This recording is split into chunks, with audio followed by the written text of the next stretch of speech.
माझ्या बाळाचे दात आणि हाडे मजबूत होण्यासाठी आज मम्मीने घरी बनवलं नाचसाठी नाचणी घेतली. नाचणी स्वच्छ धुतली, मग तिला थोडंसं ड्राय रोस्ट केलं. त्यानंतर ओवा व जिरे घेतले, ते पण भाजून घेतले.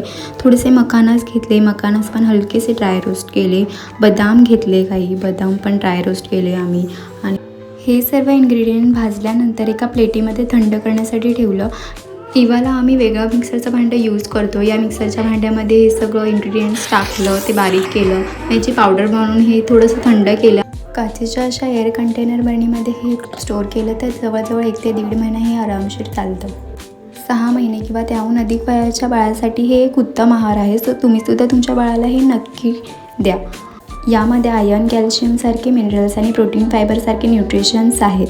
नाचणी सत्वामुळे बाळाच्या पोटात थंडावा राहतो, जेणेकरून बाळाचं डायजेशनसुद्धा खूप योग्य पद्धतीने होते. सो तुम्हीसुद्धा तुमच्या बाळाला हे नक्की ट्राय करा. Thanks for watching.